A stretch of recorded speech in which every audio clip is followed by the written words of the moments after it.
Senator from Washington. Are we in a quorum call? We are.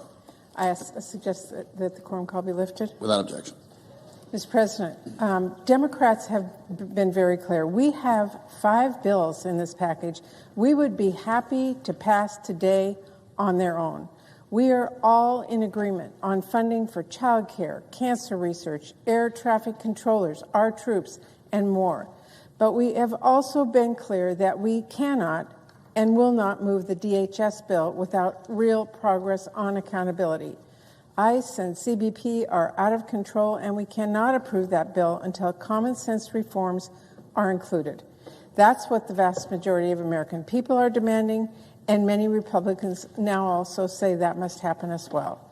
So Congress, all of us need to act. Peaceful protesters and American citizens are being targeted, detained, attacked, and killed. We have to say no to what this president is doing. So while I am very glad to see the White House and Republicans are now talking with Democrats to finalize a plan to pass the 5 bills and split off DHS, until that deal is finalized, I will be a no on this vote. Thank you, Mr. President. I yield the floor. Mr. President. Senator from Maine. Mr. President, I ask unanimous consent to waive the mandatory quorum call in relation to the motion to proceed to calendar number 302, H.R. 7148. Without objection. Mr. President, I ask unanimous consent to be permitted to complete my remarks before the vote begins. Without objection. Thank you, Mr. President. Mr. President, I urge my colleagues to vote to end debate on the motion to proceed to the 6-bill package of appropriations legislation sent to us by the House of Representatives. These are fiscally responsible funding bills that reflect months of hard work and deliberation and contributions from members of both parties and on both sides of the Capitol. I would like to take a few moments to highlight some of the key aspects of these bills. Let's begin with the funding for the Department of Defense. This legislation provides U.S. military services with the funding needed to deter China and Russia, supports our service members and their families, and strengthens the defense industrial base. It addresses major funding gaps across the board, such as in shipbuilding. The bill provides a critical down payment toward an additional DDG-51, the workhorse of the U.S. surface fleet, and invests in additional Columbia and Virginia-class submarines. Mr. President, the bill also provides multi-year procurement authority for critical munitions production, a priority for the President. It funds drone and counter-drone technologies, which, as we've learned in both Ukraine and Israel, are increasingly changing the nature of the battlefield. And it contains security cooperation with close allies and partners whose growing defense capabilities are force multipliers for the United States and contribute to the deterrence of shared adversaries. This is especially true of our NATO allies, who are increasing their own domestic levels of military investment at the push and encouragement of President Trump, and appropriately so. Finally, the defense bill invests in our most precious asset, the men and women of our armed forces.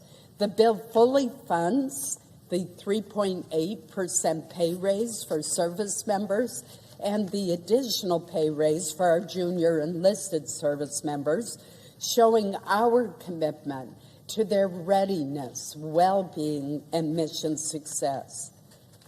The second bill is the National Security Department of State and Related Programs Bill. It used to be known as the State Foreign Operations Bill. It contains security assistance for key allies and partners, including Israel, Jordan, Egypt, Taiwan, and the Philippines. The bill also supports important global health programs.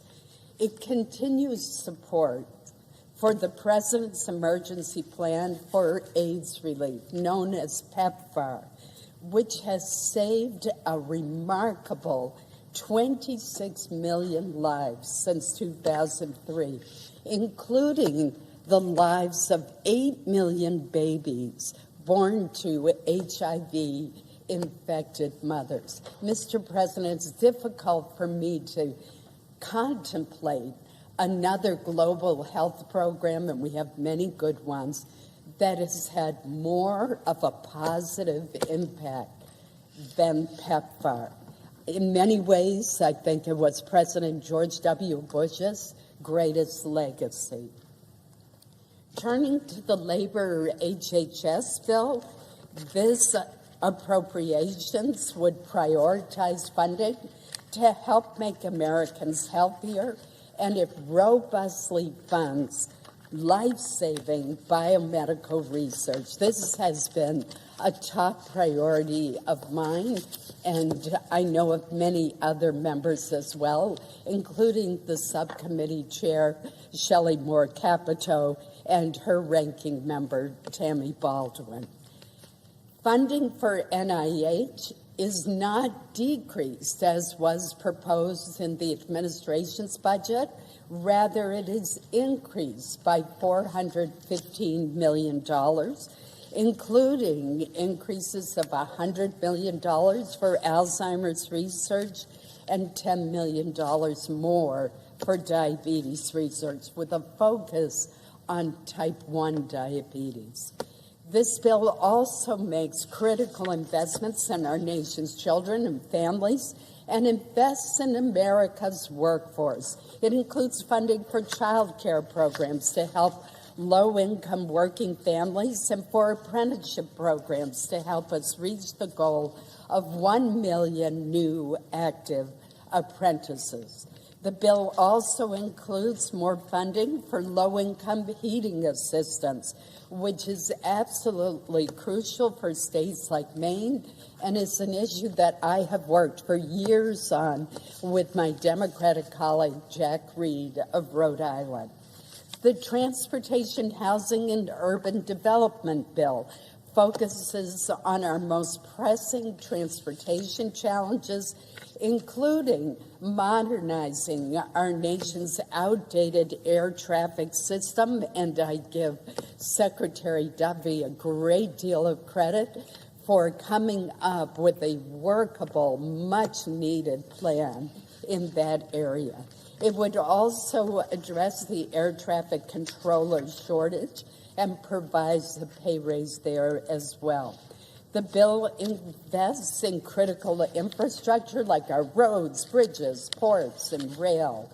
At the same time, the appropriations will continue to fully fund existing rental assistance for more than 4.6 million households to ensure that seniors, the disabled individuals, and working families who currently receive such assistance are not put at risk of homelessness.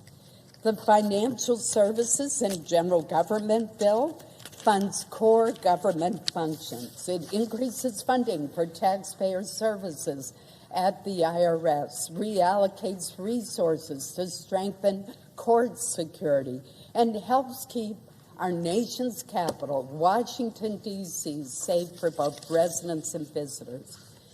Mr. President, as the Vice Chair of the committee has mentioned, there has understandably been a great deal of attention focused on the Homeland Security portion of the package, given the events of the past week. The horrific shooting death of Alex Petrie must be thoroughly and impartially investigated. and President Trump has promised that it will be investigated both impartially and thoroughly. The Homeland Security Funding Bill includes important provisions that we put in during the negotiations that would make such incidences less likely to occur. For example, it includes $20 million for body-worn cameras, which help to protect both law enforcement officials and those with whom they are interacting. It includes $2 million to ensure that training requirements include how to de-escalate an encounter with protesters. Yet another important provision of the bill empowers the Inspector General to review and investigate detention centers. These are all critical reforms, but it does not mean that we cannot do more. But to do more, Mr. President, we need to get onto the bill so that we can make the critical decisions that are being negotiated by leadership in both the House and the Senate and the White House as to how we proceed. Do we split off the Homeland Security bill and pass the other 5, and put Homeland Security on a continuing resolution, which will, by the way, delay implementation of the 3 reforms that I just discussed? Or do we try to amend that part of the bill with the agreed upon additional precautions and safeguards? Can't do that if we don't get onto the package. It's also worth noting, Mr. President, that more than 80% of the funding in the Homeland Security bill is for non-immigration and border security functions. For example, 35% of the funding in the Homeland Security bill is for FEMA. And think about what FEMA is doing on the ground right now due to this horrific storm that we have experienced. It includes $35 billion for FEMA to help state and local governments prepared to respond to disasters, including funding for programs that help local law enforcement and our firefighters that are so important. It includes funding for the Nonprofit Security Grant Program that helps organizations like synagogues, churches, temples, and mosques protect themselves from terrorism. Mr. President, another important component of this bill supports our Coast Guard. Think of our Coast Guard personnel out in this terrible weather, being available to rescue our fishermen, our lobstermen, or others who are in trouble. The Coast Guard provides critical safety, security, and stewardship functions from Maine to the Caribbean to the Arctic and myriad places in between. The bill provides funding to secure our borders and to stop the flow of illegal drugs, money, weapons, and people being trafficked into our country by cartels and transnational criminal organizations. It includes funding for TSA to help keep Americans safe while they travel, as well as funding for a 3.8% pay raise for air traffic controllers to help address the serious workforce shortage that also can affect air safety. Mr. President, my hope is that we can come up with an agreement that allows us to proceed to this bill and to provide some additional safeguards. And those negotiations are underway right now. But if we don't get on to this package, We cannot change this package. And I think that our colleagues on the other side of the aisle need to recognize and acknowledge that. So I want to end by noting the tremendous work of the full committee staff, of my staff and Senator Murray's staff. I particularly want to acknowledge the hard work of Betsy McDonald, who has worked night and day as the staff director. I want to thank our subcommittee chairs and ranking members and their staff who have worked so diligently and are so dedicated.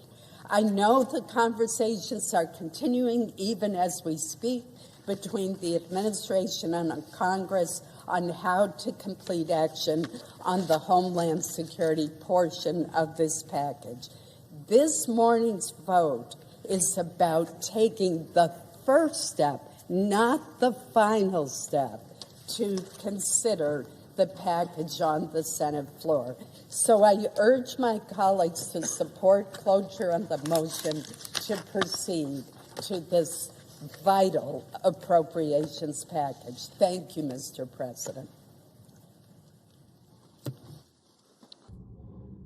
The clerk will report the motion to invoke cloture. Cloture motion. We, the undersigned senators, in accordance with the provisions of Rule 22 of the Standing Rules of the Senate, do hereby move to bring to a close debate on the motion to proceed to calendar number 302, H.R. 7148, an act making further consolidated appropriations for the fiscal year ending September 30th, 2026, and for other purposes, signed by 17 senators.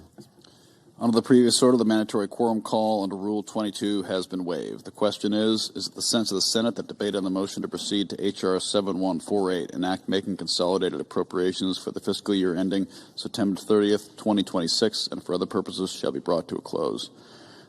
Yeas and nays are mandatory under the rule. The clerk will call the roll. Ms. Alsobrooks, Ms. Baldwin, Mr. Banks,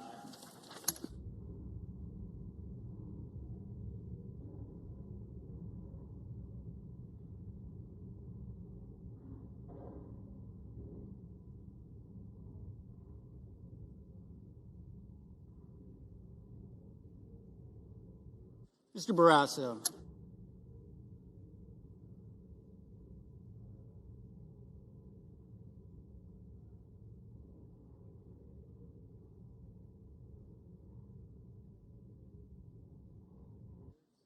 Mr. Bennett, Mrs. Blackburn,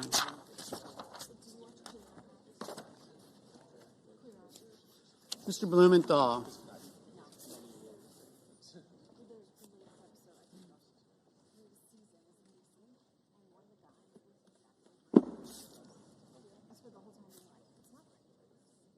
Ms. Blunt Rochester, Mr. Booker, Mr. Bozeman, Mrs. Brett, Mr. Budd, Ms. Cantwell, Mrs. Capito, Mr. Cassidy, Ms. Collins, Mr. Coons, Mr. Cornyn, Ms. Cortez Masto, Mr. Cotton, Mr. Kramer, Mr. Crapo, Mr. Cruz,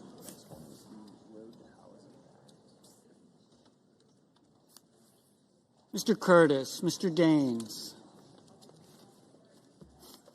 Ms. Duckworth, Mr. Durbin, Ms. Ernst, Mr. Fetterman, Mrs. Fisher,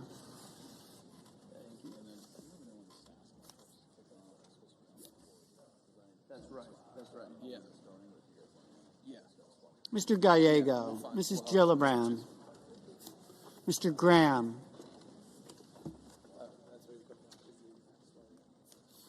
Mr. Grassley, Mr. Haggerty, Ms. Hassan, Mr. Hawley, Mr. Heinrich, Mr. Hickenlooper, Ms. Hirono, Mr. Hoven, Mr. Husted, Mrs. Hyde-Smith, Mr. Johnson, Mr. Justice, Mr. Kane, Mr. Kelly,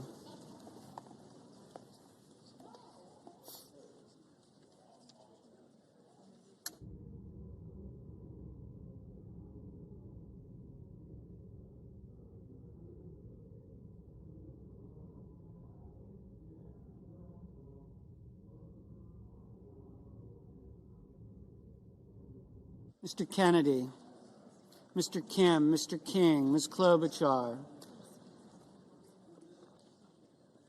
Mr. Langford,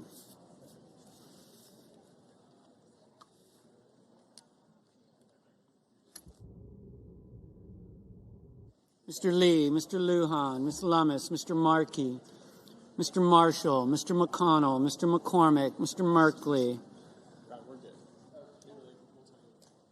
Mrs. Moody, Mr. Moran, Mr. Moreno, Mr. Mullen,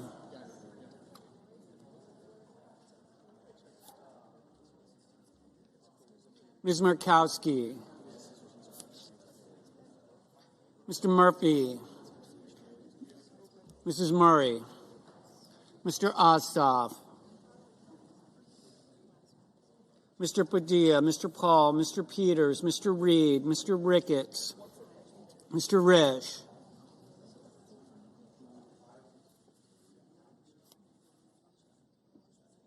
Ms. Rosen, Mr. Rounds, Mr. Sanders, Mr. Schatz, Mr. Schiff, Mr. Schmidt, Mr. Schumer, Mr. Scott of Florida, Mr. Scott of South Carolina, Mrs. Shaheen, Mr. Sheehy,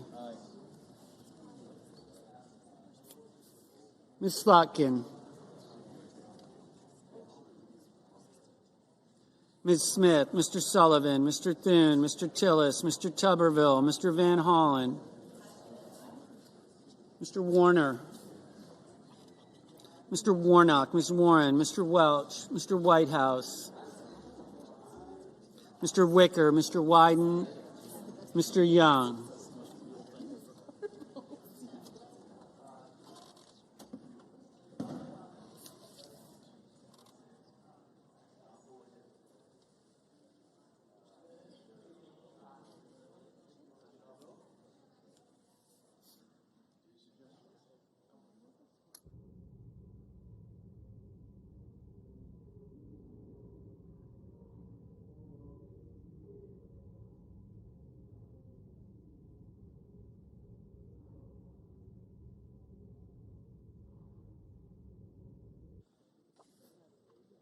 Senators voting in the affirmative: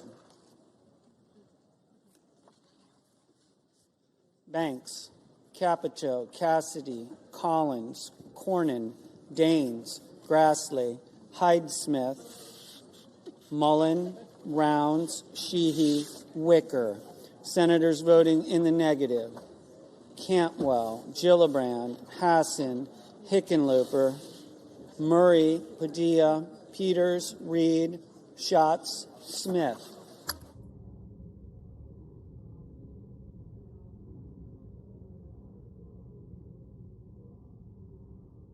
Mr. Kelly, no. Ms. Blunt-Rochester, no.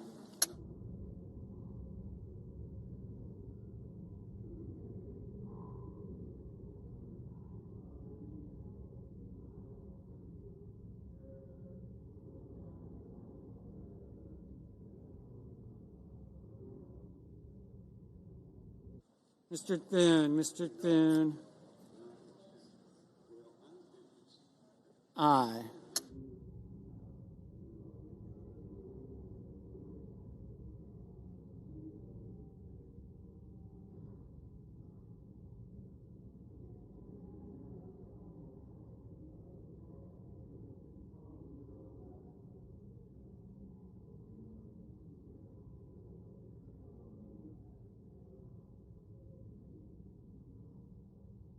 This will be our first cabinet after the year, so we're starting our second year.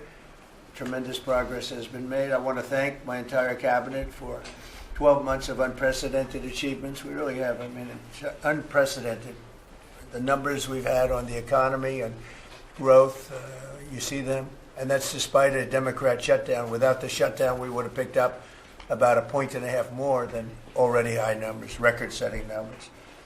So this has been, I think, and a lot of people say it, the most successful year of any administration in American history. First year, there's never been a first year like this, including the fact that we put out, extinguished 8 wars, and another one we think is coming. Steve Witkoff's working very hard, and Jared and everybody else, and I think it's coming. It was just announced that the murder rate in our country is the biggest drop ever recorded. It's at the lowest level in 125 years. First in recorded history, it's the lowest in at least 125 years. It's a wonderful thing. And that crime is way down, and one of the reasons was we've taken a lot of bad people and gotten them out of our country. In some cases, they're so bad that we put them in prison because we don't want them to even take a chance of coming back in, even though our border is very secure, record-setting secure. We had 0 illegal aliens being admitted into our country for the last 8 months. That's hard for even me to believe, but the people that make up the lists are supposedly nonpartisan, but I would say they lean toward the Democrat side. And if they say that, I'm all for it. As you know, we've had a situation take place with respect to Venezuela. I want to just thank General Kane and his staff. The job that they've done is incredible. Nobody's ever seen anything like it. And once it did take place, I want to thank the leadership of Venezuela. We're getting along really well with them. The relationships have been very strong, very good. And they have informed me that they feel there's very good security, very strong security. We're working with the various people involved, including Chris and Doug and everybody on the oil. We have the major oil companies going to Venezuela now, scouting it out and picking their locations, and they'll be bringing back tremendous wealth for Venezuela and for the United States, and the oil companies will do fine too. Venezuela will actually make for themselves more money than they've ever made before, and that's a good thing. And the people of Venezuela were literally in the streets waving American flags. They were so happy. And the people in our country, like in the Doral section of Miami, which is considered Little Venezuela, they're thrilled. And I just spoke to the president of Venezuela, informed her that we're going to be opening up all commercial airspace over Venezuela. American citizens will be very shortly able to go to Venezuela, and they'll be safe there. They'll be safe. It's under very strong control. And the people of formerly of Venezuela, some want to go back and some want to go back to visit, and they're going to be able to do that. So I've instructed Sean Duffy and everybody else concerned, including the military, that if you would, by the end of today, I'd like you to have the airspace over Venezuela. Planes can go to Venezuela opened up. Okay? Yes. Thank you very much. And I want to thank all of the people in Venezuela for what they went through, and I want to thank the leadership for really they're doing a good job. And just as I promised, we've defeated the Biden inflation nightmare and achieved explosive new economic growth. The Atlanta Fed is predicting an astounding 5.4% GDP growth in the fourth quarter, and that's despite the fact that we had a Democrat shutdown. We would have had that number would have been 7%, which is a number nobody's ever heard of. And we've been given great national security because of tariffs, and we've also been given unprecedented income because of tariffs. Part of the income that we gave, $12 billion, we gave to the farmers of our country. So that yesterday I was up in Iowa, and they were very happy, Madam Secretary. Yes, sir. They were very, very happy. They were great. Grateful. So the GDP growth in the fourth quarter was great. And it's going to be, I think we're going to have an amazing and incredible year. Hopefully we won't have a shutdown. We're working on that right now. I think we're getting close. The Democrats, I don't believe, want to see it either. So we'll work in a very bipartisan way. I believe not to have a shutdown. We don't want a shutdown. And just yesterday, the S&P 500 hit 7,000 for the first time ever. There's never been any time at which it's done like that. And the other stocks also, I think it was 52 times for the Dow, had hit a record high. But the 7,000 was not a number that was even thinkable if you go back a year ago. So S&P hit 7,000 for the first time ever. The stock market has set, it's actually 52, 53 all-time record highs since the election, adding $9 trillion in value to savings, retirement accounts, and 401ks. And I mean, everybody benefits, but we have record stock markets. Companies have never done well. And most importantly, if you think about it, after 4 years in which Biden got much less than $1 trillion of investment into our country,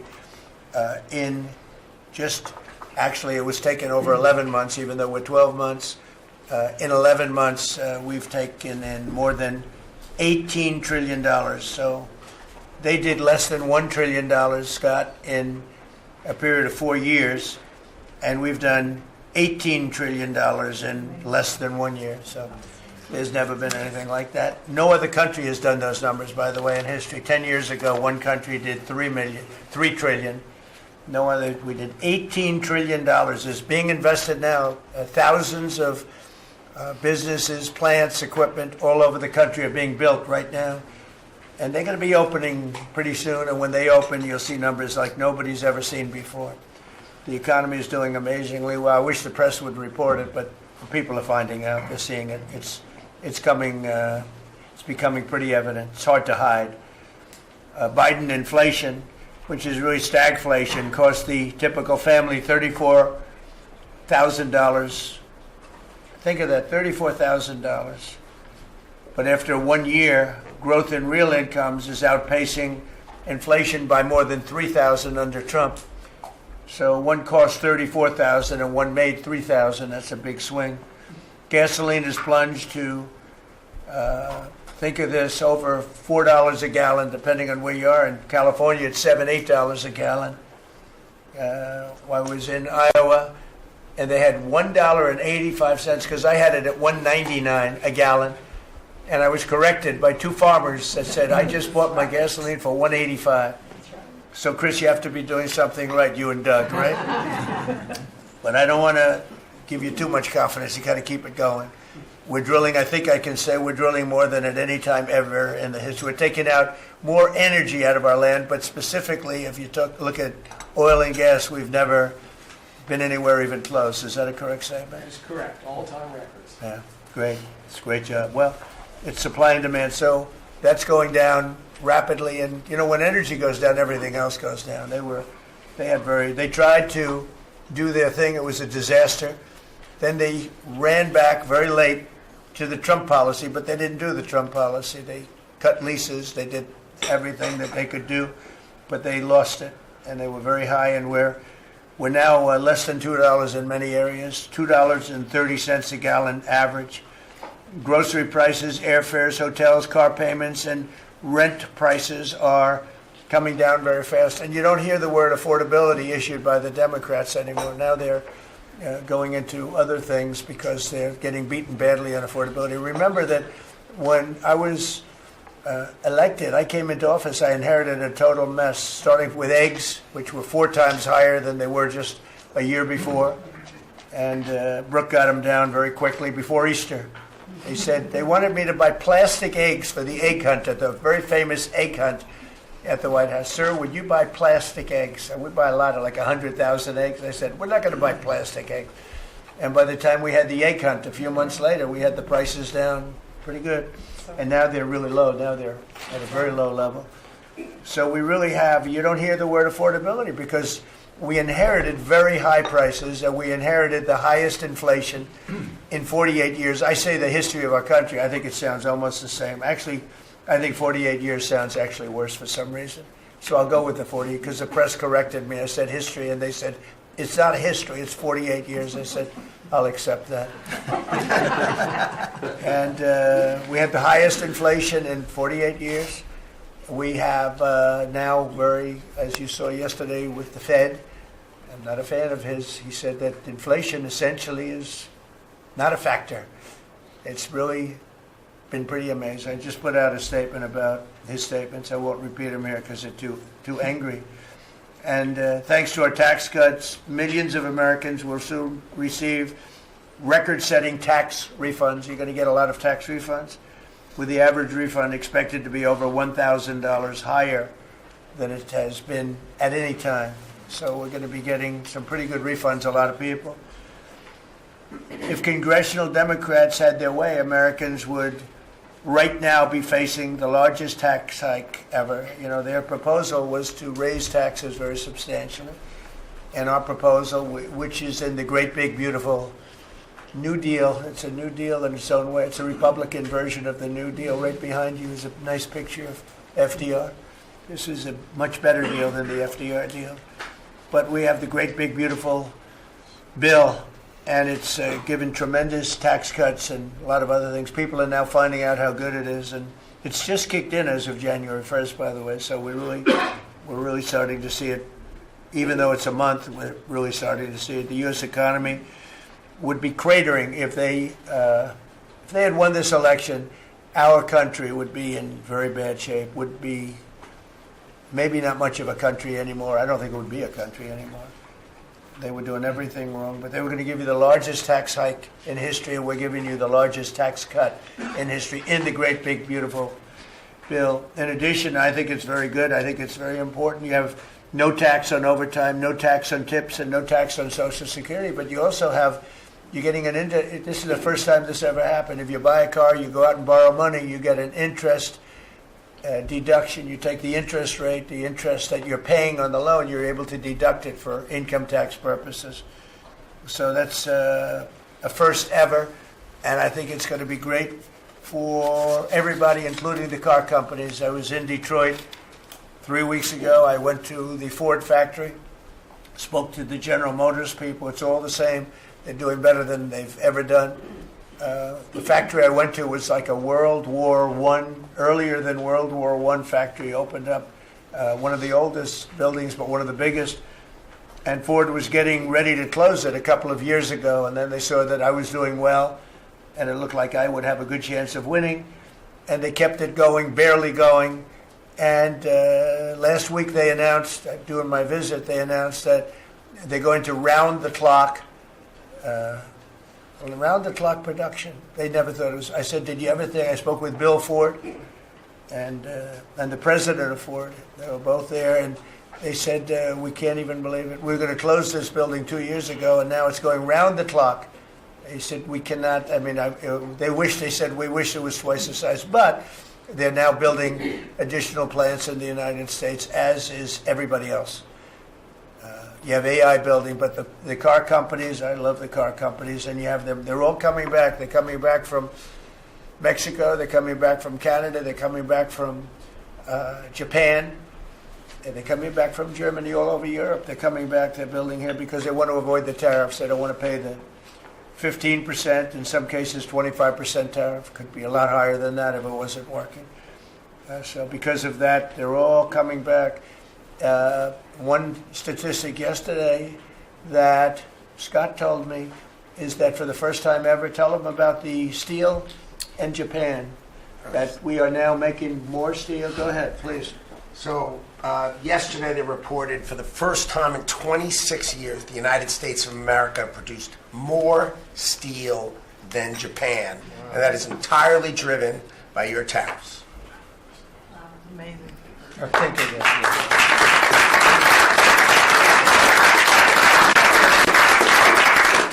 He obviously said that much better than I did, because I got no applause, and I'm giving you home run after home run. He says one thing and everybody. I should have saved that one for myself. No, but think of it. First time, and they read almost 30 years, but I guess it's 26, 27 years, that we are now producing more steel than Japan. Japan being a big steel producer. Japan and other countries really took our steel production away from us. Now, if you think of this, 3-4 years ago, the steel companies were all closing up. We worked a fantastic deal with U.S. Steel. We saved U.S. Steel. And now it's all coming about. But and that's just the beginning. There are a lot of steel plants right now being built. So that's an amazing It's an amazing number. Nobody would have believed that. If you would have said that 3, 4, 5 years ago, people would have said, "Yeah, it's not a true fact." But so it has to be true, because otherwise you question me on everything. I have to be extremely accurate. I don't exaggerate it. I don't want to exaggerate, because you will call me. You don't call other people, but you would call me under my most favored nation spot, which I think is the most important thing, Bobby, of all what we've done, because we're bringing drug prices down by 80, 90%, depending on the way. You could say 5, 6, 7, 800%. Depends on the way you want to calculate it, right? But let's go the old-fashioned way. But drug prices for prescription drugs will be down 80, 90%, 75%, 68%. They've only gone up for years and years and years. They've only gone up, and now we're going to have essentially the most favored nation. We're going to have the most favored price in the whole world. Whatever the lowest price in the world is, that's what we're going to pay. And I don't want to go into a big deal, but nobody else could have gotten this but this administration. I'm being very nice when I say that. The cost of prescription drugs is coming down by a number that was never even thought of. This will have a huge impact on healthcare, by the way, because obviously drugs are a big part of healthcare, and it will help repair some of the Unaffordable Care Act's damage that they've done, because the Unaffordable Care Act, which is Obamacare, it's unaffordable. It's not affordable, and it's a disaster. And hopefully we will be paying money directly to the people instead of giving the insurance companies the money. They'll go into a healthcare savings account or whatever it is. But think of it. We pay the money, billions and billions, really trillions of dollars, going to insurance companies. We want that money to go to the people. They buy their own health care. And it's so popular. The problem we have is the Democrats are owned by the insurance companies. They're literally owned lock, stock, and barrel by the insurance companies, and they hate it. But the people love it, including all Democrats. So I think we'll perhaps be successful with it. But it was an idea I had. I read the papers, and I'm reading one of the stories about the insurance companies, how much money they're making, where they received, billions and billions of dollars for this stuff from the United States of America, and their stock has gone up by 1,400%. Think of it, 1,400. One went up 1,700%. Numbers went up. If you go up 1,000%, you're doing bad in that business, right? And it's all because of the money. Not all, but mostly because of the money the United States pays the insurance companies. They say, this is big stuff. And I asked somebody, why don't we just pay the people directly? And they said, that's a good idea. It's funny, it's a very complicated business, but actually it's not so complicated. And I went to Bobby and I went to Dr. Oz. I said, can I talk to you guys about this? Is this the kind of money the insurance companies get? Yes. Why don't we pay the people directly? And the primary answer was that the Democrats will never go along with it. But the people go along with it, because I put it out. It went viral. Susie, it went all over the place. It became the biggest story. I just said it. And so I think we have a great situation if we can do it. But if you think most favored nation policy for drugs will bring your drug prices down at levels. So now if they're selling a pill for $10 in London and $130 in New York, the London price will go up to $20 and we'll go down to $20. So we'll go from 130 down to 20. And by the way, tariffs did it again, because the drug company said, we'll do it begrudgingly, but they were okay. But we'll do it, but no nation's going to approve it, because even if you raise the price by, like on a pill, $10 to $20, you're doubling the price of their prescription drugs. I said, no, they'll do it. And when I got them on the phone, I said, if you don't do it, we're going to charge you very substantial tariffs, more money than that's going to cost you. And they said, we'll do it. And before, I don't know that any other president even tried to do it. We can't find it. But if they did try, they wouldn't have gotten through the companies. They wouldn't have gotten through the company, and then they wouldn't have gotten through the country. I spoke with Macron. He was the first one. He was not at that time wearing sunglasses. And he said, no, Donald, I will not do this. I will not. I won't even consider. You're asking me to double the price. I said, you have no choice. You have to do it, because you guys have been ripping us off. In other words, the whole world, we've been subsidizing the whole world on drug costs. That's why they were $10 and we'd be at 130. As an example, there were many examples. I could give you examples even worse. He said, no, no, no, I will not do that. And I said, yes, you will. 100% you'll do it. He said, no, I won't do that, Donald. You're asking me to double the cost of our prescription. We will not do that. I said, look, you've been ripping us off now for decades. We're not going to do it anymore. You can do it under Biden and Obama and other people. You're not going to do it under us.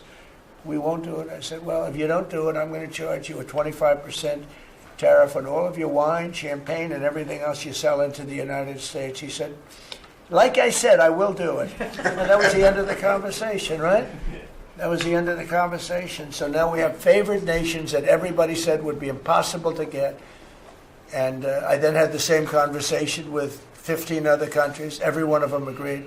After a short conference, they all said no. And then within a matter of seconds, they said, we would be very happy to do that. Thank you for asking in such a nice way. And it's a great achievement. I think it's going to be one of the best achievements we've had in this country in a long time. So we're going to be knocking drug prices down at levels never seen before. I want to thank the drug companies because once they agreed, they really did. They felt it was very unfair. One of them told me it's actually a relief to agree because this has been just a rough thing for me, to justify it. Because they couldn't justify it. I said, how come in London I can buy something for $10 and in New York I have to pay $130? And they go, well, it's research and development.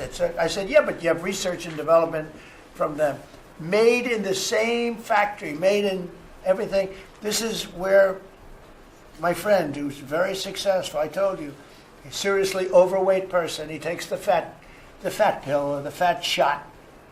And he was in London and he said, costs $87 there, costs $1,300 in New York. What's going on? He called me up. And, I knew that, but he put it in a very blunt way. I've known him a long time. He's a crude individual, but smart as hell, made a lot of money. But he just thought it was sort of ridiculous. He happened to be in London, and he got the shot, Ozempic, I think, or one of them. And I told him it wasn't working. For him, it didn't work. And he brought up a good point. It didn't work.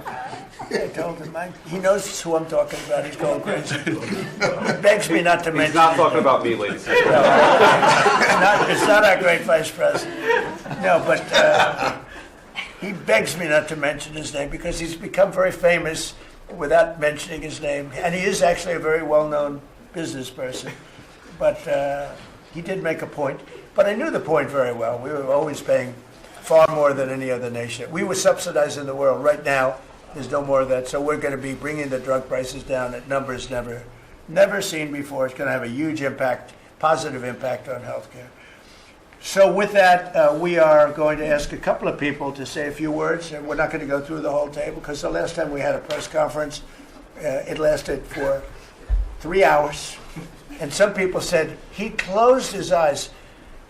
Look, it got pretty boring. In all fairness, I love these people.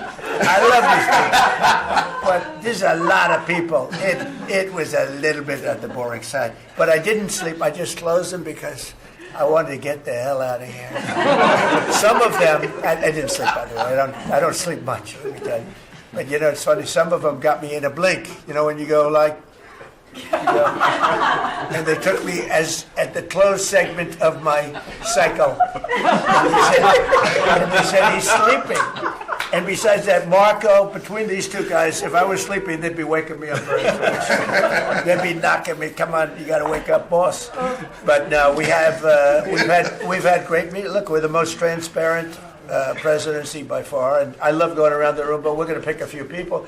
I think I would like to ask Steve if he could just give us a brief description of how well we're doing in the Middle East, because we have peace in the Middle East now. There's a couple of little minor flames that we put out very easily.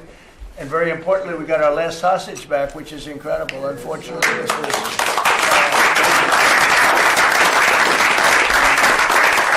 something that nobody said could be done. And I will tell you, Hamas was a big factor in getting all of the hostages back. We were not happy with them, and they had to bring them back, and they they found the dead hostages, the bodies of hostages. And those parents wanted their sons back, I think in all cases sons. But they wanted their sons and their family. They wanted their sons back as much as the people that had living hostages that we got them back to. So we got the 20, but remember, we got hundreds back previous to that.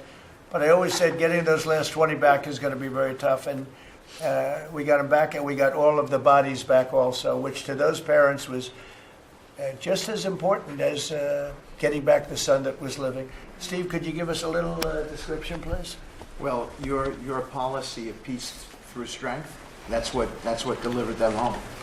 Without that pressure, it never happens. We are in the second phase now. We've stood up for the first time, Mr. President, on your behalf, a technocratic, all Arab government.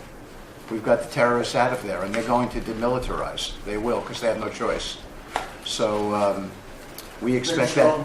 Pardon me? And now we want to get Hamas no guns, right? Right. They're going to give it up. They're going to give up the There's a good chance we're gonna AK-47s. get that. A lot of people said they'll never disarm. Looks like they're going to disarm. And they did help us with those bodies, getting them back. And that family is so grateful to you. They called. I spoke to them. Jared spoke to them.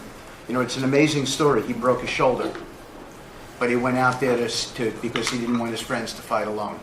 He would be alive today, but for that, he had no reason to go out with a broken shoulder, and he went out and fought them courageously And died. and died. That's right. This is a great story, and the parents are great. They were the only ones who didn't, they came back pretty rapidly, actually, considering. And we had get some back initially with the initial group. After that, we had to get a lot. That's a tough job. That's a nasty job, too. Who would want that one? That's a nasty job. And between Israel and Hamas working together, if you can believe it, they got them back. And we got the last one back yesterday, and the parents are so happy. It's amazing, actually, how... We sent a message to the parents on your behalf, as you suggested, and they were so grateful. I guess grateful to me is a much better word, because it's hard to be happy, but they were, actually. I mean, they couldn't believe that they had their baby boy. The mother said, my baby boy back. It's a very terrible thing. Steve, Russia, Ukraine, we're making a lot of progress. Could you explain that? The Ukrainians actually said that we've made more progress since Geneva than they've seen in the last 4 years of that conflict. So we had 5 Russian generals last Sunday in Abu Dhabi with Jared and Dan Driscoll, and we think we made a lot of progress. The talks will continue in about a week, but lots of good things happening between the counterparties discussing the land deal. Talking together. We have a security protocol agreement that's largely finished, a prosperity agreement that's largely finished, and I think the people of Ukraine are now hopeful and expectant that we're going to deliver a peace deal sometime soon. And because of the cold, extreme cold, they have the same that we do.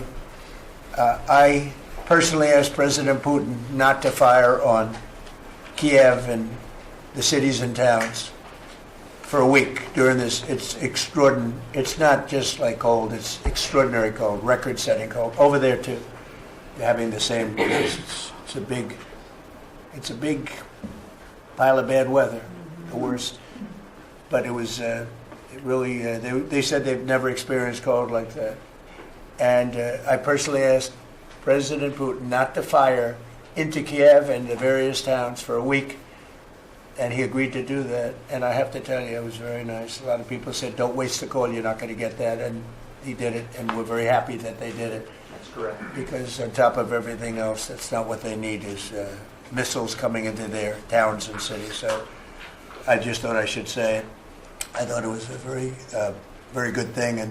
And Ukraine was, almost they didn't believe it, but they were very happy about it, because they are struggling badly. I think it shows, Mr. President, how you provide an overarching sort of presence in these negotiations.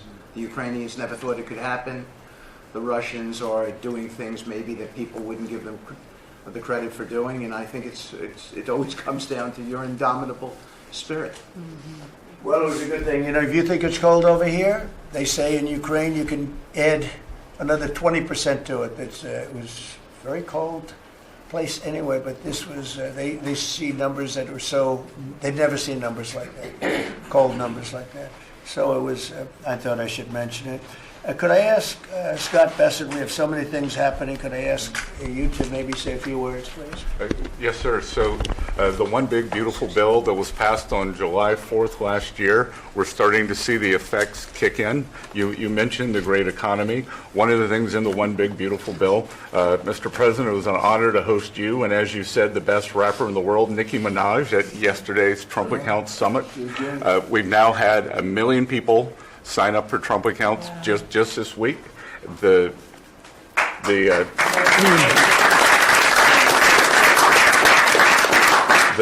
think there'll be 25 million families who are eligible.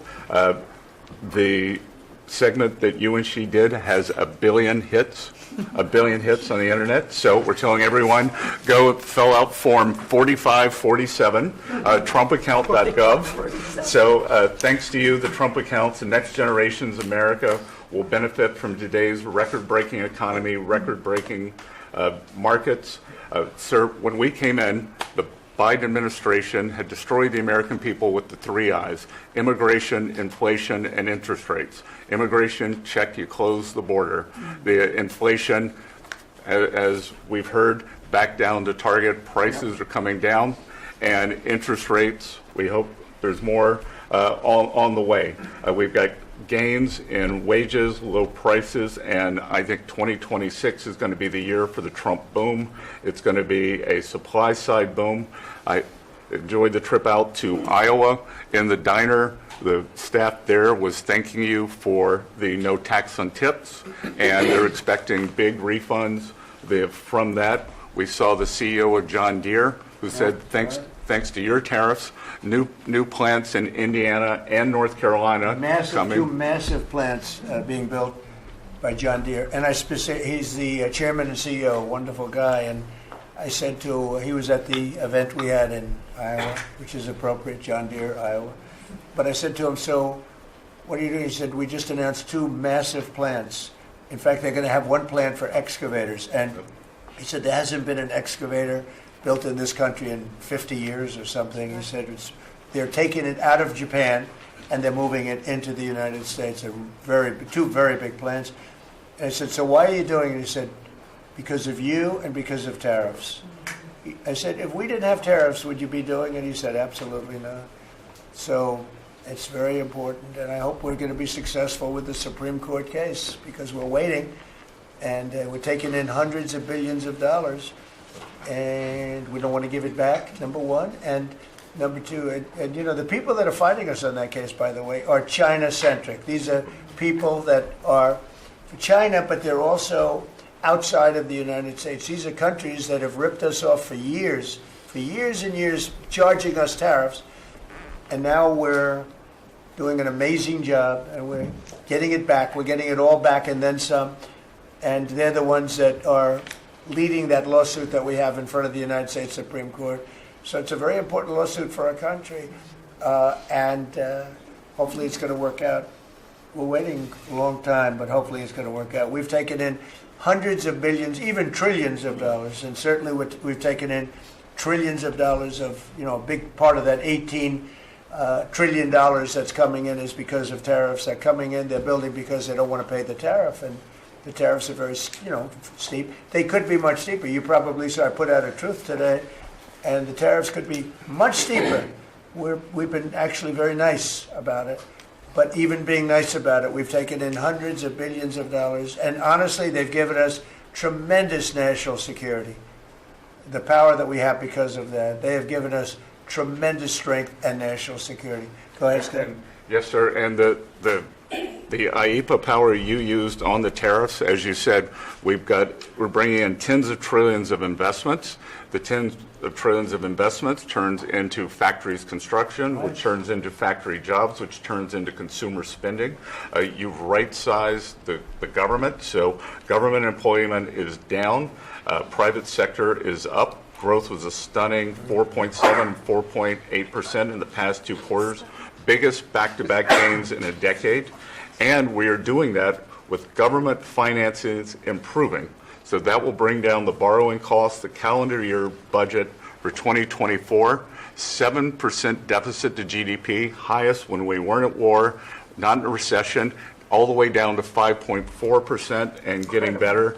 Biggest decline since 2014.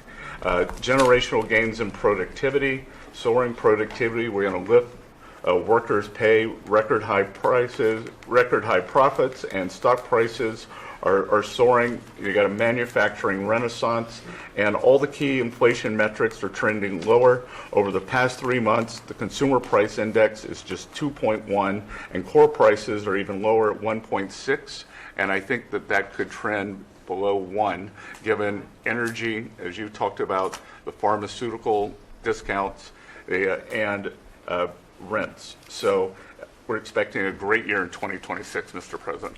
And we're going to be announcing next week, I think sometime, Scott and Howard and everybody, we're going to be announcing the head of the Fed, who that will be. And it'll be a person that will, I think, do a good job. We're paying far too much interest in the Fed. The Fed rate's too high, unacceptably high. We should have the lowest. And I think you read my statement today. I put out a statement before the meeting. But we should have the lowest interest rate anywhere in the world, because a lot of these countries are successful only because of us, because we allow them to have surpluses. And without surpluses, some of the countries that you most respect financially, that you say, oh, this one, that one, this one, that one, they're successful because we allow them to have surpluses. And we could easily stop that with the powers that we have, but we don't. We took some of it, but we took really just a small portion of it compared to what we could take if we wanted to. We should have the lowest interest rate anywhere in the world. They should be 2 points and even 3 points lower. And if it was, each point is the equivalent of, I would say, $500 billion. So if you got 2 points low, you have $1 trillion in saving. And it's almost, if you call it just a paper expense. You can do it with a pencil. It's not cutting. It's not saying we have to get rid of jobs. Or it's just like literally so easy to do. But we have a guy that doesn't want to do it because he's, I think he's politically biased. I really do. I believe he's politically biased because most smart people say it's not even a question. But despite that, we were able to bust through. It's like busting through a wall. We're able to bust through a wall, and we have the kind of numbers that Scott and Howard with the steel and other things talk about. What would you say, Howard, in terms of how we're doing, generally speaking? Great businessman, very successful guy. He's doing a really good job. What would you say? Well, no one, before you walked in the door, no one thought our economy could grow 2%. Fourth quarter, with the shutdown, 5.5%. And that means the first quarter, you could see the United States of America, with its $30 trillion economy, grow in the 6% range. And no one thought that was possible. That's how you get jobs. That's how you get money down. That's how you fix the deficit. You are fixing everything with your policies. You've changed America and created the golden age. Thank you. And with the help of the Fed, because we really, we want help, not hindrance. Why would the Fed hinder? But with the help of the Fed, with the right choice, if we make the right choice, a lot of times you make a choice, you think it's good, and it turns out to be not good. But with the help of the Fed, we could hit numbers that have never been hit before. We could hit 8, 9, 10. There's no reason why not. And, I talk about, if you go back 20 years, 25 years, I'm old enough to remember, when we had good news, when you announced good news, the stock market went up. You announced anything good, the stock market went up. You announced bad, the stock market went up. And that's the way it should be. But now it's, over the last 15 or so years, if you announce good news, that means they're going to raise interest rates because they want to kill it. So you can never really be that successful because you announce all record numbers, great, because they're afraid of inflation. But growth doesn't have to have any impact on inflation. It can make inflation go down in many cases. So, and you've seen that with us. I mean, we're growing at a much faster rate than anybody thought was possible. We have very controllable inflation. With Biden, we were getting killed, and we had the worst inflation in 48 years in history, in the history of our country. And that's with going down. So growth is a great thing. It doesn't mean inflation. And I want to go back to a system where when we announce good news, they say, that's great, we can lower interest rates instead of raise interest rates. And by the way, if inflation comes, we'll take care of it when it comes. But, you know, they're trying to guess it, and they're trying to get it 10 years before in advance. And, you know, we want to make this country greater than ever before, and I think we're doing that. But we want to make it that when we announce great news, everything goes up.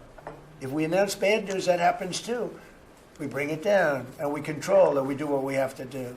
But we can have numbers in the upside like nobody's ever seen before.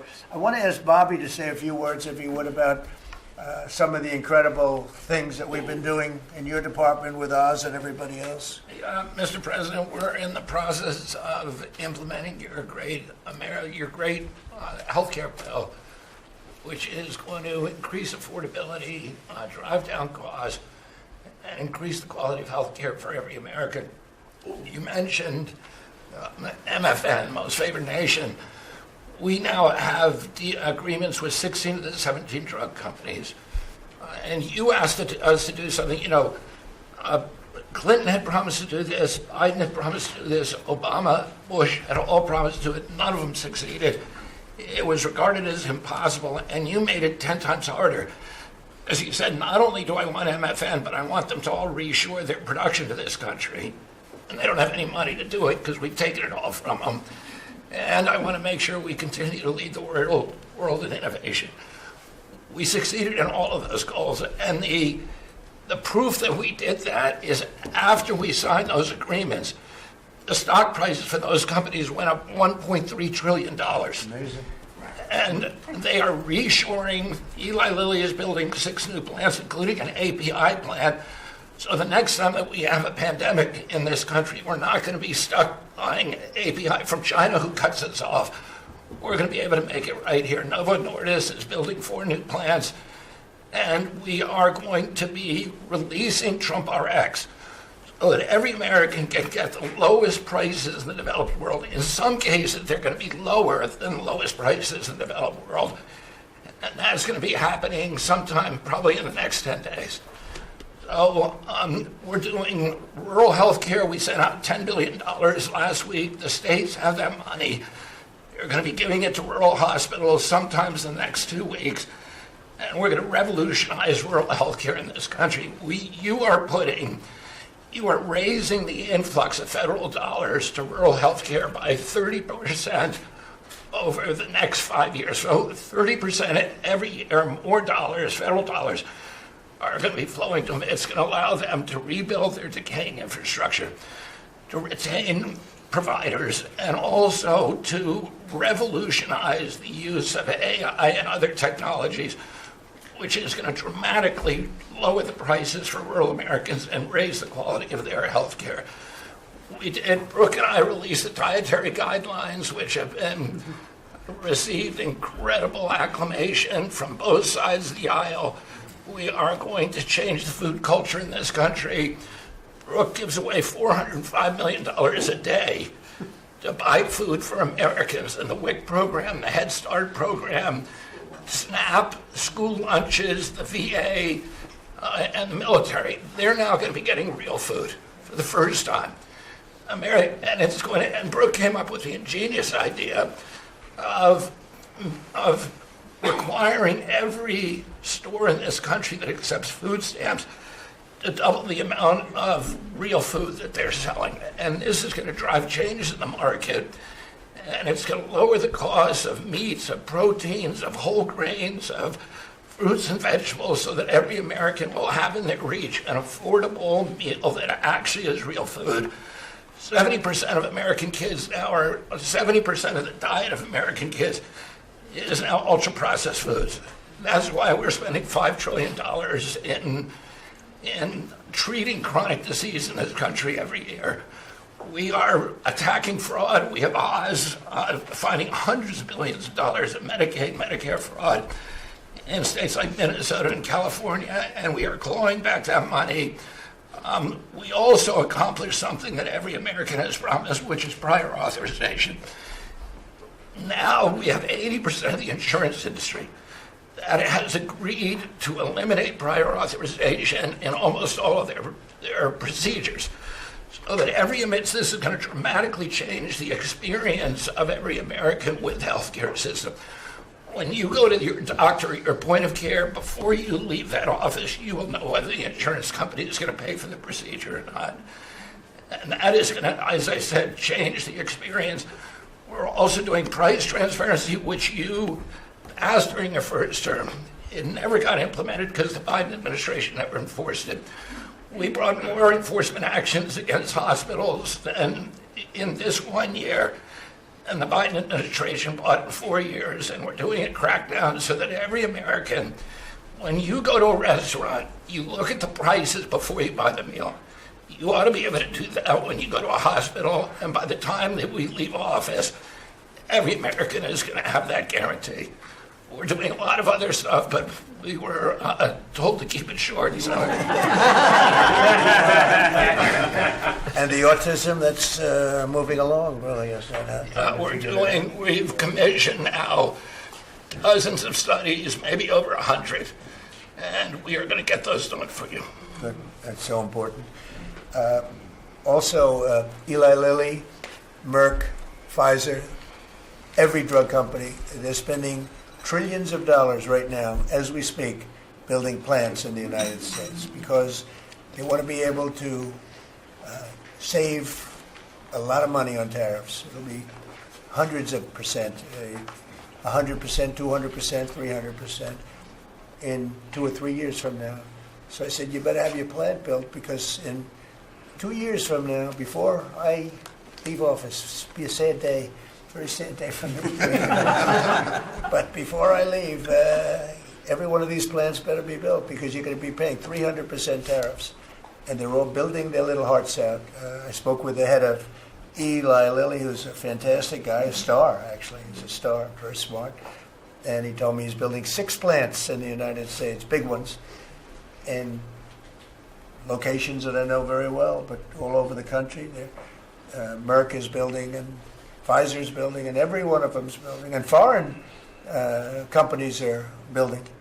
So it's an amazing thing that's happening, and you're doing a fantastic job. I read an article today where they think Bobby is going to be really great for the Republican Party in the midterms. So I have to be very careful that Bobby likes us. But we're letting you do your job, right? Thank you, Mr. President. Thank you. You're doing a great job. You and Oz and the whole group, they're doing a... I'll add this, and Marty McCary has done an incredible job at FDA. That's true. Last month, we approved more gene and cell therapies than any time in history. And we're making this a safe and productive and encouraging ecosystem for biotech so that China does not steal that industry from us. Fantastic. I'm going to ask Scott Turner to speak really quickly about housing because, in my opinion, I have very strong opinions on housing. That's what I did for a long time. I did good with it. But, we got to get interest rates down even lower. They are now pretty low, but we got to get them lower. And I'm a big factor, to me, the biggest factor is interest rates for housing. Only in that, you have a lot of people that have become wealthy in the last year because their house value has gone up. And, when you get the housing, when you make it too easy and too cheap to buy houses, those values come down. I don't want those values to come down. We have millions of people that own houses, and for the first time in their life, they're wealthy because their house is worth $500,000 or $600,000 or more or less, but more money than it's ever been worth before. I don't want to do anything to knock that down, and so I want to be very careful with this. You make housing, I can turn on housing immediately, but you make it too easy and you're going to knock the value down of people that own houses. I want to, for those people, those millions of people that own houses, we're going to drive those values up, but we're also going to try making it easier for people to buy. The best thing that can happen for both groups of people is lower interest rates, and those interest rates are coming down, and with a proper, intelligent person at the Fed, that person will be able to work with us to get interest rates down. That covers all of the sins. It covers everything. Lower interest rates keeps the values up for the people that have housing and lets other people buy housing. And Scott, if you could just expand quickly on that. Yes, sir. You did allude to when we first came in, sir, our fiscal house in America was a mess. But because of your economic policies, the economy is thriving. And I do have some good news to share. As you said, good news. I hope this will make the interest rates continue to go down. But because of your policy, sir, home sales in December, they rose sharply to their strongest pace in 3 years. A lot of people, when we first came in, and particularly young people, were concerned and asking the question whether they would ever be able to afford to buy a house in America, which is the American dream. The 30-year fixed mortgage rate dipped to a multi-year lows, driving monthly payments down for the 2 years at the lowest levels. So more people can get a mortgage now, more families can be able to afford to get a home and achieve the American dream. At HUD last year, we helped and supported over 1 million people through FHA and Ginnie Mae to be able to buy a home. 500,000 of those were first-time home buyers, and hundreds of thousands of our veterans we supported. And so that's good news that millions of people in our country are now beginning to buy homes. We also, sir, saw that you are, and we're working with you, making bold action to ban institutional investors from buying single-family homes. Those homes are for the American people. So, sir, thank you for your leadership on that. Also working with Director Pulte over at FHFA to buy $200 billion worth of mortgage-backed securities, driving down even more the cost to get a home. And so we're grateful for those actions. Also, the One Big Beautiful Bill has been tremendous, making the low-income tax credit increase, working with Secretary Bessent at Treasury to produce more projects and more homes in America. And the One Big Beautiful Bill also made our beloved opportunity zones permanent. And the media doesn't talk about opportunity zones very much, but I'll do it today because I know that they have been transformative in our country. Over 1 million people lifted out of poverty, sir, in opportunity zones, 300,000 new units of housing in opportunity zones, and a 3.4 increase in the value of houses. And that's by the way, we have to give him credit. Senator, he's a great guy. Tim Scott came to see me, first administration, first term, and he had this idea for opportunity zones, and he gave me the idea. We did it. We implemented it. It's one of the most successful programs in the history of our country, and nobody talks about it. The press doesn't talk about it, but I want to just tell you, Tim Scott, Senator, South Carolina, did a great job, right? Did a wonderful job, yes, sir. Did a good job. He's a good man. Yes, sir. And so those have been made permanent now. Will help millions of Americans to be able to afford to buy homes. Also, the One Big Beautiful Bill has been allowing HUD to make sure, working with the Department of Homeland Security, that every person that lives in HUD-funded housing is an American citizen. A blind eye has been turned prior to us being here to people living in HUD-funded housing, but no more. We're going to take account and transparency to make sure. And so there's a lot of crime that goes on in public housing, but we're coming after the criminals and making sure that everybody in there is an American citizen. So thank you for your support. We have taken possession of our new building in Alexandria, and we're going to save the American taxpayers hundreds of millions of dollars. So, sir, thank you for your support and your leadership. Thank you, Scott. Great job. Appreciate it. One of the things Scott said, though, is, again, existing housing, people that own their homes, we're going to keep them wealthy. We're going to keep those prices up. We're not going to destroy the value of their homes so that somebody that didn't work very hard can buy a home. We're going to make it easier to buy. We're going to get interest rates down. But I want to protect the people that for the first time in their lives feel good about themselves. They feel like that they're wealthy people. And I want them to understand it. There's so much talk about, we're going to drive housing prices down. I don't want to drive housing prices down. I want to drive housing prices up for people that own their homes. And they can be assured that's what's going to happen. Chris, could you say a few words about energy, please? You bet, Mr. President. I can say with confidence that your energy dominance agenda is firing on all cylinders. The United States oil production today is greater than Saudi Arabia and Russia combined, the number 2 and number 3 producers. Our natural gas production today is greater than Russia, China, and Iran combined, the 2nd, 3rd, and 4th largest natural gas producers. Huge production in the United States. Secretary Burgum at the Interior Department has taken in more money on oil and gas lease sales in the first year of this administration than the entire 4 years of the Biden administration.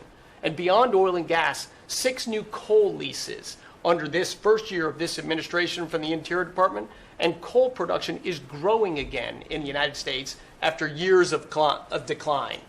And this beautiful clean coal was the MVP of the huge cold snap we're in right now. I can say with some confidence, hundreds of American lives have been saved because of your leaning in and stopping the killing of coal and revitalizing coal. Coal, over the last few days, where we're at peak demand in electricity, has delivered 20 times more electricity than solar and batteries. Think about that, 20 times more. In industry, Because coal doesn't mind very cold weather. Right? You're not allowed to say the word coal without proceeding by saying clean, beautiful coal. Clean, beautiful coal. It's not affected by bad weather. Rain, snow, sleet, freezing cold. How does it react under freezing cold weather? it steps up and delivers big time. In fact, what coal did during this storm was deliver massively more electricity than it was delivering a month ago, because we needed far more electricity. Who can step up? The windmills, by the way, are all frozen. You know that they don't turn. The windmills aren't turning. The windmills that these fools paid for. The fool is this country, because the people that have the windmills get massive subsidy, and they make a fortune on windmills that don't even work, and they don't produce anywhere near what they should be. And it's the worst, most expensive form of energy there is. And by the way, Europe is destroying itself with the stupid windmills they're putting all over their beautiful areas of most magnificent landscapes in the world, and they're just destroying. Europe better get smart. Between immigration and energy, they're destroying. It's not recognizable. They've got to smarten up before it's too late. Please go ahead. Yeah, in New England, with somewhat European energy policies, at peak demand time, very cold in New England, wind, solar, and batteries that you were just speaking of delivered less than 3% of the electricity needed at peak demand time, and that's when it matters. Because if electricity goes out when it's very cold, people die. Over 200 people died in a smaller cold snap during the Biden administration. This was massively larger geographically. We've had no failure of the electricity grid, no failure of long-distance transmission lines. Local distribution lines have iced up and come down, and we have people from all over the country working to get those back up because people need their lights back on. But your energy policies delivered just a dramatically different outcome for the American people. If we'd continued the Biden-era policies for one more year, continued to shut down coal plants, continued these crazy climate restrictions that wouldn't even let power plants run at maximum demand time, we hadn't liberated all the backup generators that are sitting there. We gave up an emergency approval, So a lot of run those everything. plants that we're going to close, coal plants that were modern and good and threw off very little problem, and that were really powerful. You know, by the way, China does most of everything they're doing with coal. Not that we want to copy anybody, but you know, they make the windmills, but they don't have a lot of wind farms. Somebody ought to look at that. How many wind farms do they have? Very, very few. They make them, they sell them, they make a fortune, but they don't use them. So the coal, I mean, I understand they're using it also as a great backup. So you build a plant, but they have it as a backup in case of tragedy, in case of really bad weather, et cetera, et cetera. They actually store coal on the site of other plants so that if they need emergency energy, the coal is always going to be there, whereas other things aren't. Is that correct? Exactly. Coal just stepped up here to 25% of our electricity during this high demand time. Natural gas, coal, and nuclear, they are what run the American electricity grid. The others are ornaments and often expensive And you ornaments. stopped plants Run from up being prices. demolished, right? 17 gigawatts of coal generation plants were slated to close last year that were stopped from being closure by this And if administration. they were closed, we would be really tight on energy. We would have had significant blackouts at these peak cold times, and extrapolating from the last storm during the Biden administration, I think at least hundreds of deaths. Because in the South, a lot of heating is done with electricity generation. If those grids go down, people die. So these, and when you're going back to the Working Families Tax Cut Act, or the One Big Beautiful Bill, that got rid of $500 billion of subsidies, energy subsidies, that do nothing but make energy more expensive and less reliable. And under this administration, we've spent massively less on energy, and we've delivered massively more on energy. And when you have more energy of lower prices. It's a fantastic job. You and Doug. Doug said, you got to get this guy Doug. You got to get this guy Chris Wright and get him as soon as you can. I said, but I want you to run energy. He said, well, I'm good at it, but he's better, right? Didn't you tell me that? So I gave him the land, I gave you the energy, right? And it's a great combination. I mean, they literally have, I said, maybe we'll merge it in some way. They said, we don't have to. We get along. They work together, right, with the land. He's got the land and the energy. He's got the knowledge to take it out. It's been a good combination. This administration, the whole administration, and your leadership has been very focused on energy because we can push down energy prices, we can lower costs on Americans, and we can raise wages by bringing jobs and opportunities here. It is a transformation of American energy. Thanks for your leadership. He's one of the most respected people in the energy world. And Doug told me about Chris Wright. They said, if you could get him, what he gave up to do this job, you're making a little less money, but that's all right. You don't care. What you're doing is fantastic. But he said he's the best in the world. Other people have told me that. The heads of the biggest companies have told me that. And it's really panning out to be so. We appreciate it very much. It's great. One of the things we're doing with energy, I think that's so important. We have an old grid, been around a long time, and not really, can't be much expanded. It can be fixed up a little bit, but can't be much expanded. And we have some plants that are so big that the grid would never be able to hold it. We're allowing them to build a electric producing plant, mostly electric, but they can use nuclear to do it, they can use oil and gas, they can use coal, they can use whatever they want. I think many are choosing oil and gas because it's there, it's tried, it's true, it's plentiful, it's inexpensive. Some are going nuclear, some are going both. Many are going all three. But the plants, you read, well, how do we ever fire those plants? Because to do this, we need 2 times the electricity we produce in 1 year for the entire country, which is almost hard to believe. These buildings are so big. They're going up now. So I did something that nobody thought was possible also. When they build their building, they build their own electric generating plants. And we are seeing some of the most incredible designs you've ever seen. So we don't need the grid. I read an article in the Wall Street Journal saying, oh, we're falling behind China. We're not actually. We're leading everybody because I'm letting them build. The government would never be able to do that. Now, China's a different kind. They build, they do things that you got to hand it to them. President Xi, they build vast amounts of energy. They don't have certain constraints that we have in this country, but we're more than topping them. We're leading China by a lot on AI, and it's primarily because I'm allowing them to build with their plant their own electricity. If they had to rely on the grid, they wouldn't have any power. You wouldn't have any power for anything. And they're building the electricity. And one of the reasons I'm able to do that is we have a very capable man in the room named Lee Zeldin. He may be in the room someplace. Is it his normal place? He's there. He's always there. Most reliable, solid guy. And he's done an amazing job. Could you just explain that? And also, because of the fact he's so good, California has a problem. The hardest permit to get when they lost 25,000 or so houses, which shouldn't have been lost, they should have allowed the water to come down from the Pacific Northwest, which was very plentiful. But they didn't do that. They lost 25,000 houses. Lee and his team gave them the most complicated permit within 20 days. Everybody, every single house that burned down got the federal approval. Unfortunately, it's well over a year. And the state and the city, that's Gavin Newsom, and the city, the mayor who's grossly incompetent, by the way, they have been unable to give permits. There are like 3 houses being built out of thousands and thousands. They have no permits. So I read about a week ago that it's possible because of what's happened, whether you declare national emergency or something, these people are dying to build their house. They want to do something that I could put somebody in charge from the federal government. Congratulations, Lee. And I'm putting Lee Zeldin in charge of getting them their permits, city, federal. You have the federal, you need the city and state. And I hear you have great powers over them if we want, and we're going to give you that power. We've already given you that power. So Lee Zeldin is going to work with the thousands of people that are dying to build their house. And I also recommend one other thing. Give them the house plus a 10% bonus. In other words, you get a bonus, you can build your house 10% larger. They've suffered so greatly.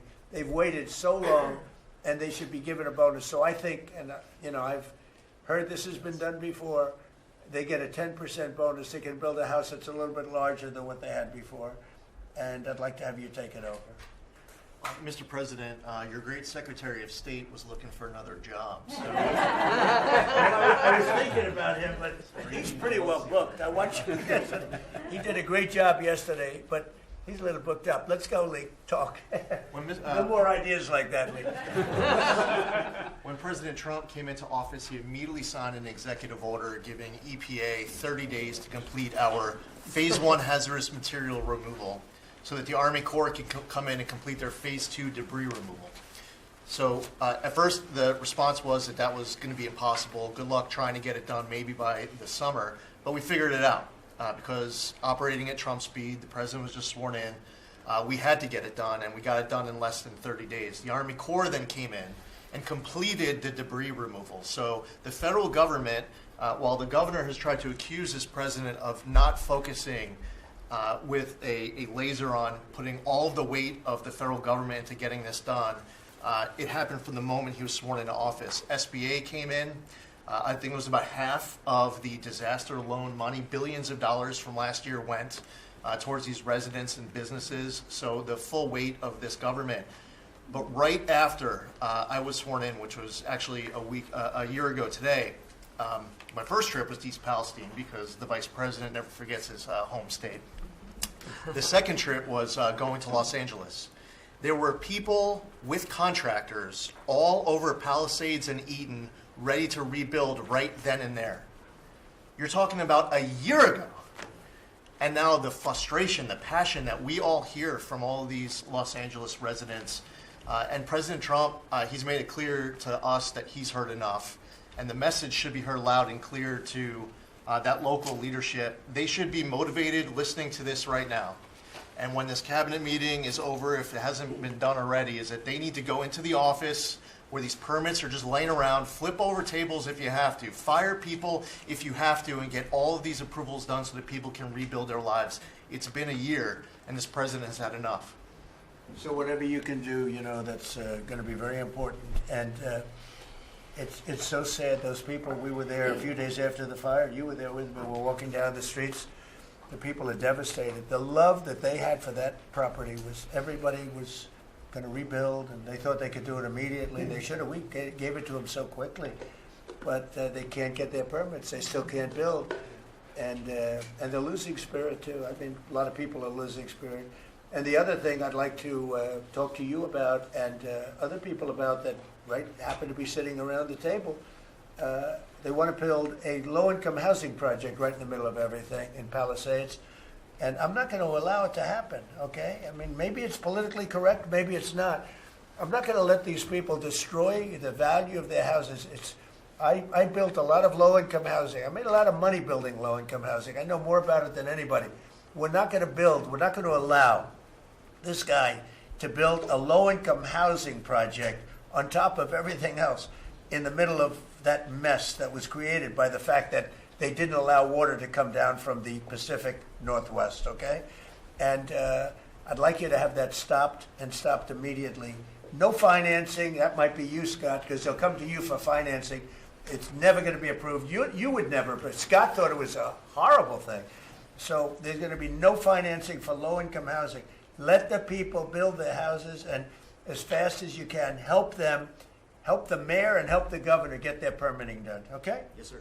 Okay, thank you very much. Kelly, I think you were just alluded to, are you helping some of the people out there with loans? Yes, Mr. President. Thanks to your leadership, you also helped put the fires out. Your executive order got water to the scene in your earliest days of your presidency. So you've been there from day one. We've been out there twice now. There had been no changes until your executive order this week that is allowing that permitting to happen quickly. We have 16,000 structures burned. We have put loans out on 12,000 of them for $3.2 billion. More than half of all the disaster money delivered in America went to that area. Now, because of the abject leadership, the failures of Gavin Newsom, they have not been able to rebuild. Because of your leadership, they're going to be able to rebuild. But that's not all you've done. They'll take the credit for it. Watch. It'll start, and they'll take the credit. Look at the great job we did. They would never, it wouldn't get built in 20 years. And it will be destroyed by building low-income housing next to luxury housing. History says that doesn't work too well. Go ahead. We're going to make sure that doesn't happen, Mr. President. Please. But under your leadership, you've ended at least 8 wars, okay? But probably the most important and underreported war that this president ended was Joe Biden and the Democrats' war on Main Street and hardworking families. We've seen it as I've gone across the country this month, 10 different states, and we saw it when we were together in Iowa. Hardworking families, farmers, small businesses expressing gratitude, lined up to thank you. I was out with our great vice president last week in Toledo, Ohio. They are thanking this administration for getting Main Street back. The Trump tax cuts, the tariffs, deregulation, it's all rocket fuel for hardworking families and Main Streets. And I see it whether it's talking about small business expensing, 100% accelerated from Made in America factories, the 20% pass-through, but it's also working families where they have expanded child tax credits, increased standard deductions, permanent low-income tax rates, health savings accounts, Trump accounts. This president is delivering for Main Street. It's the most underreported story in this country. And I see it in Main Street businesses.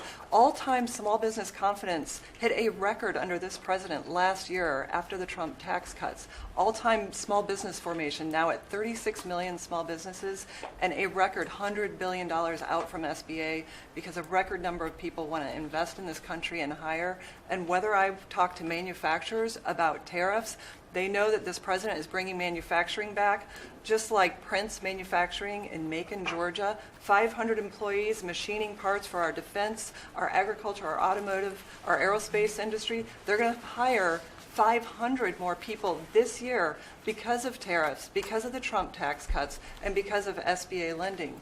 And I see this state after state as I've gone across the country, talked to hundreds of business owners, walked dozens of factory floors.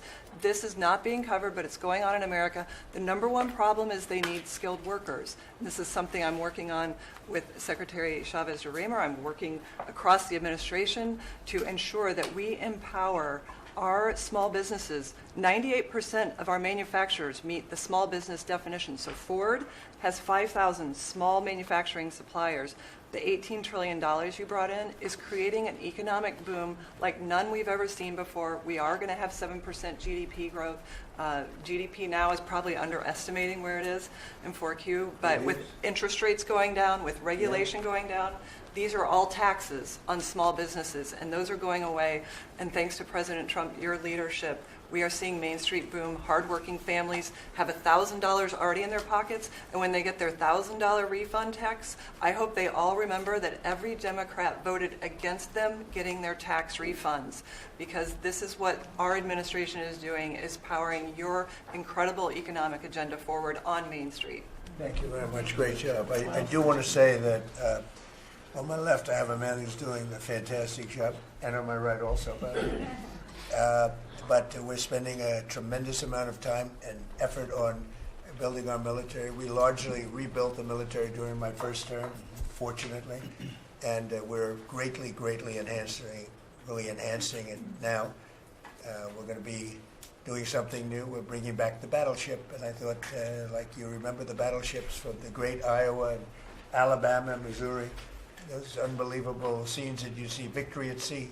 You'd see these incredible ships, and I thought they were powerful, but the battleships that we're building are going to be 100 times more powerful than those beautiful works of art. I mean, they were magnificent, all steel. We have the steel now, and we're going to be doing that as an enhancement, but our military is very, very strong. You may want to say something about the large fleet of ships that's heading over to the Middle East.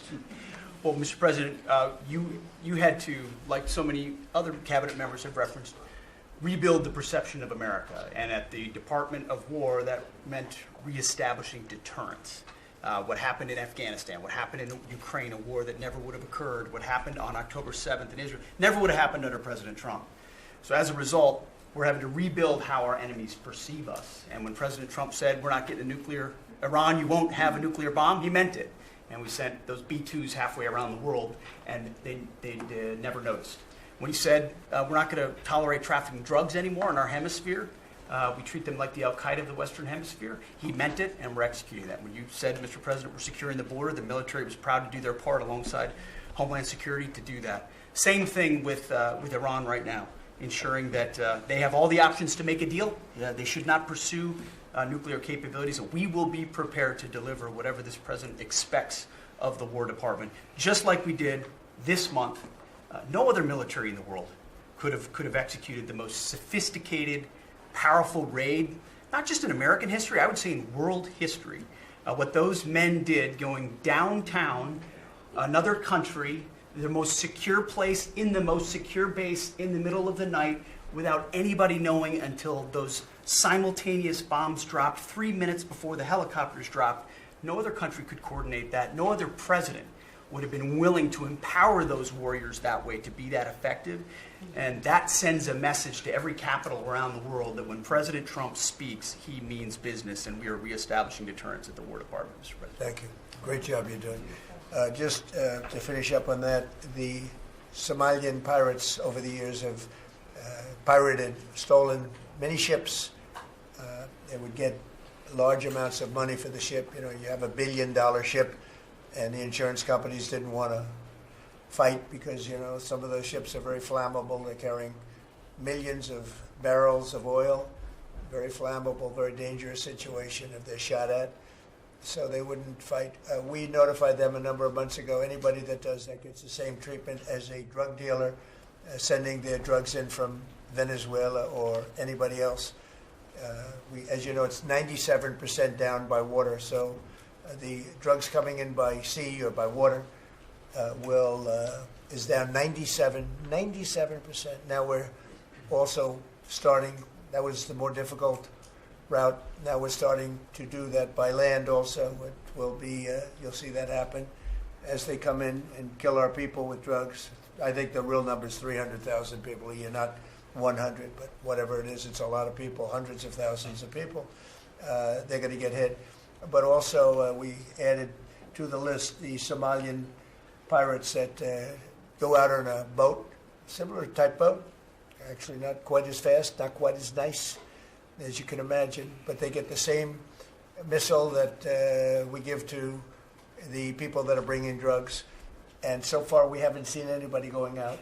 So the traffic is not being interfered with by people pirating our ships. Not our ships, ships all over the world. I said, make it for any country. We're doing the rest of the world a favor. It's a very effective favor, but we see very little pirating nowadays. You used to have ships being taken every single, like 2 or 3 a week, these massive ships that be brought in to some place in Somalia, which I don't even know is it a country. We have Ilhan Omar left, and then she gives us lectures on the Constitution of the United States. These people are, what they've done to rip off our country is terrible, but the pirating has essentially stopped. They know that if anybody even makes a move toward a ship, they get the ultimate treatment. They will go to wherever they want to go, but it's probably not going to be to heaven. I can't imagine, but they get hit very hard, just like a drug dealer, just like the boats, the ships that are coming in. Every boat that comes in with drugs on it that we take out, we just saved 25,000 American lives. Each boat is the equivalent of saving 25,000 American, mostly American, but American lives. So I just wanted to let you know that, and Pete's been totally authorized to do that. And they know it's going to happen, and it seems that all of that brisk business that they had has been stopped in its right in its foot. So I just want to thank everybody for being here. My cabinet has been amazing. I like this much better than going around for 3 hours. We'll pick on other ones. Pam, you're doing great. We're all doing great. JD, if you'd like to say something, you can. Would you like to really quickly? He is, after all, the Vice President of the United States. It's okay, sir. I'm here for the free coffee. I just say it's an honor to serve with this group, and we're doing a lot of good for the American people. We're very proud of it. Yeah, we're very proud of the country. We're very proud of you. Thank you very much, everybody. Thank you.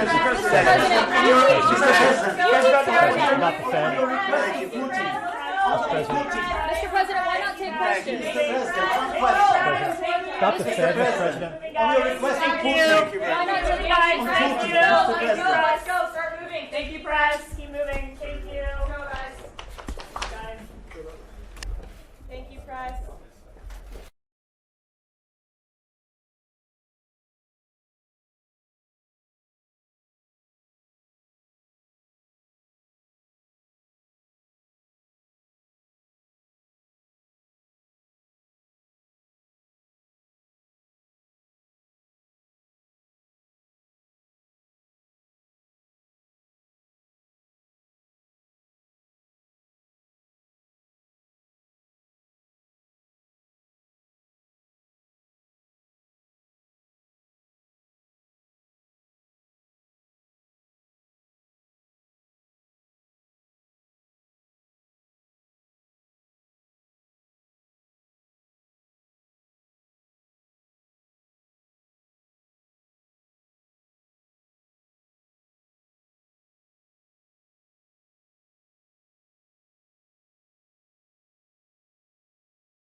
know, and